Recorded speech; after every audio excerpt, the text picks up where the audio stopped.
Good morning बेटा। आज का टॉपिक है समांतर प्लेट संधारित्र की प्लेटों पर बल। अपन ने इससे पहले वाले क्लास में पढ़ा था समांतर प्लेट संधारित्र के अंदर ऊर्जा घनत्व है, जो क्या आया था। ऊर्जा घनत्व हमारा अपन ने पढ़ा था बेटा U बराबर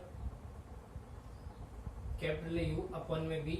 इसका मान कितना था 1/2 अपसाइलन नॉट इंटू में E स्क्वायर। ये मान अपन पहले पढ़ चुके हैं, ठीक है। आज का टॉपिक है समांतर प्लेट संधारित्र की पर लगने वाला बल। ये बल कैसे लगेगा देखो ध्यान से।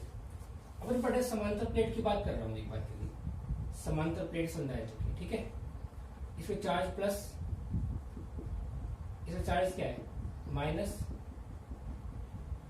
इन प्लेटों के बीच की दूरी अपन क्या मानते हैं D मानते ना, लेकिन इस बार आप D नहीं मान के इसके ऊपर A मानो, सॉरी X मान लेते हैं, ठीक है। दूरी X है इस प्लेटों के बीच की दूरी। बेटा एक प्लेट पे प्लस चार्ज है, एक प्लेट पे क्या चार्ज है माइनस चार्ज है, तो प्लस और माइनस में कौन सा फोर्स लगता है, अट्रैक्शन फोर्स लगता है, आकर्षण बल लगता है ना। इन दोनों प्लेटों के बीच में कौन सा बल लग रहा है, एक आकर्षण बल लग रहा है। प्लेटों के बीच की दूरी क्या है x। तो वापस देख लेना क्या बोल रहा हूं मैं, दो प्लेट है, एक पे प्लस चार्ज है तो एक पे चार्ज कैसा है माइनस। प्लस माइनस के बीच में बल कौन सा लगता है, आकर्षण बल लगता है। इन दोनों प्लेटों के बीच में कौन सा बल कार्य कर रहा है, आकर्षण बल कार्य कर रहा है।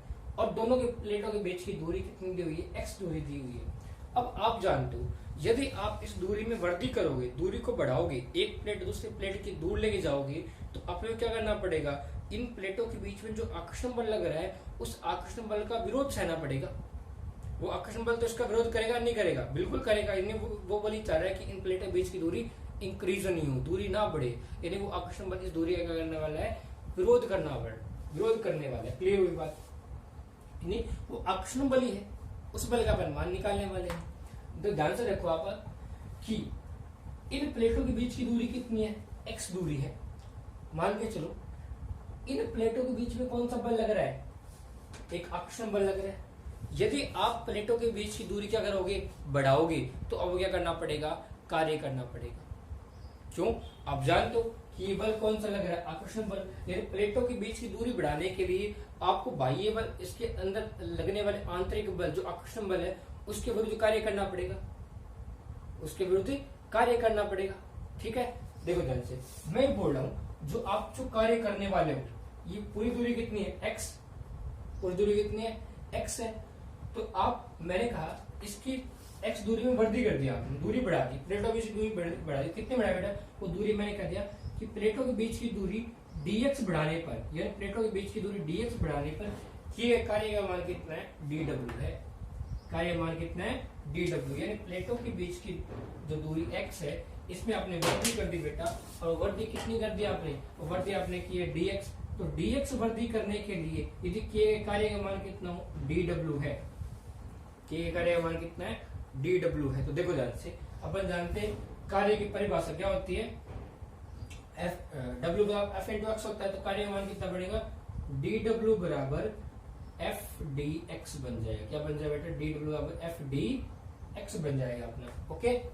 ये कार्य का मान आएगा। वापस सुन लेना, प्लेटों के बीच की दूरी कितनी है, x दी हुई है। यदि आप इस x दूरी में और वृद्धि करोगे तो आपको उसके अंदर लगने वाला जो आकर्षण बल है, प्लेटों के बीच में जो आकर्षण बल लग रहा है उस बल का विरोध सहना पड़ेगा।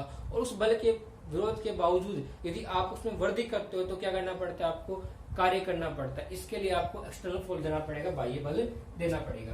तो यदि आप dx वृद्धि करते हो, कार्य का मान कितना होगा, dw होगा। इसको अपन बोल देते हैं इक्वेशन नंबर एक बार के लिए 1 नंबर इक्वेशन बोल देते हैं, ठीक है, ओके। आगे देखिए, इससे पहले वाला टॉपिक हमने पढ़ा था क्या, एकांक आयतन का ऊर्जा घनत्व है। तो ऊर्जा घनत्व की परिभाषा से, क्योंकि अपन जानते हैं ये क्या एक ऊर्जा ही तो है, और ये भी क्या है, ऊर्जा क्या कार्य करता है, ऊर्जा के रूप में संचित होता है। तो अपन ऊर्जा का मान निकाल रहे हैं। अपन जानते हैं ऊर्जा की परिभाषा क्या बोलती है, U बराबर, ऊपर लिखा हुआ है कैपिटल U अपॉन में V बराबर 1/2 अपसाइलन नॉट इंटू में E स्क्वायर। यदि मैं यहाँ से U का मान निकालू, दोनों बराबर ही ना, कुछ भी लिखो, यदि U का मान निकाल तो V क्या मल्टीप्लाई हो जाएगा। तो U का मान कितना है बेटा, यहाँ से U का मान है 1/2 अपसाइलन नॉट इंटू में E स्क्वायर, इंटू में क्या बच गया आपका V बच गया। V क्या है, आयतन, और आयतन को अपने को याद हो, पहले वाले टॉपिक में अपन लिखा था A गुणा में D, यानी क्या था, क्षेत्रफल गुणा दोनों के बीच की क्या थी, दूरी। तो यहाँ पे दूरी कितनी थी, D, यहाँ पे दूरी कितनी है, x। तो अपन लिखते हैं यहाँ पे, तो u का मान कितना है बेटा, u का मान क्या है, 1/2 एप्सिलॉन नॉट ई स्क्वायर, यहाँ पे दिया आपने a इंटू में x। चाहो तो लिख सकते हो यहाँ पे, चूंकि v बराबर क्या है, क्षेत्रफल गुणा प्लेटों के बीच की दूरी, ये आपका आयतन बन चुका है।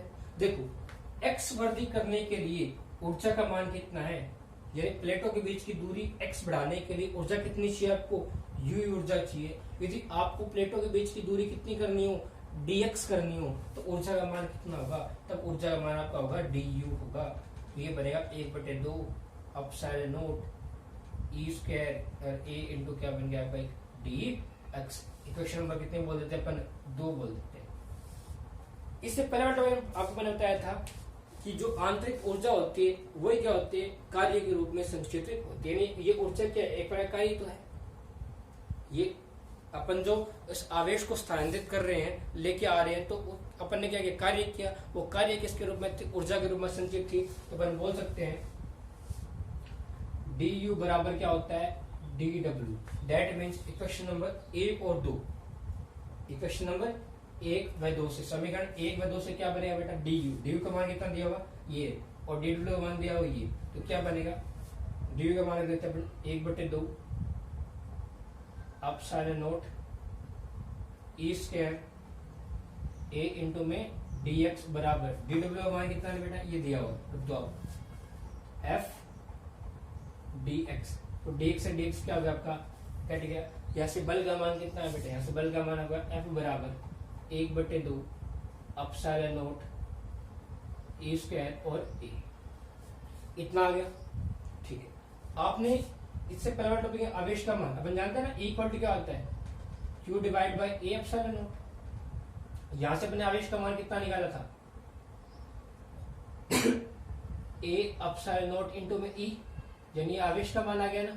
देखो यहाँ पे बंडा गया, ऐसा कुछ बंडा, बिल्कुल a है, एप्सिलॉन नॉट है e, एक ई स्क्वायर, तो एक ई बाहर निकाल लेते हैं, तो एक ई बच जाएगा, ई किसका मान, क्यू का मान हो जाएगा। तो एफ का मान कितना बनेगा, तो एफ का मान बनेगा बेटा एफ बराबर 1/2, ये बनेगा क्यू, और क्या बच गया, ई बच गया। ये क्या आ गया, लगने वाले बल का मान आ गया। क्यू का मान कितना है, ए एप्सिलॉन नॉट, ए दिया एप्सिलॉन नॉट, एक ई से बाहर निकाल दिया, एक ई बच गया, तो एफ का मान कितना आएगा, 1/2 क्यू इंटू ई।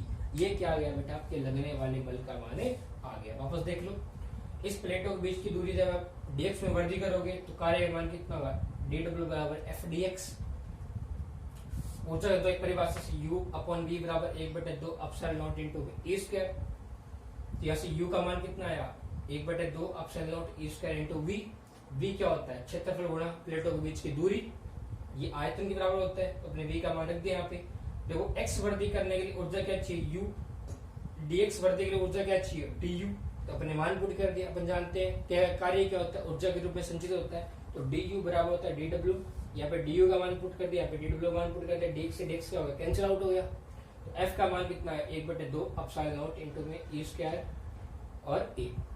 q का मान क्या होता है, a epsilon not into e, ये मान अपन यहाँ से निकाल के पुट कर दिया, तो क्या बन गया 1/2 q इंटू e। ये क्या गया, लगने वाले बल का मान आ गया। ठीक है बेटा, ये टॉपिक फिनिश हुआ। नेक्स्ट टॉपिक के बारे में नेक्स्ट क्लास में पढ़ते हैं। तब तक के लिए बाय बेटा, ठीक है।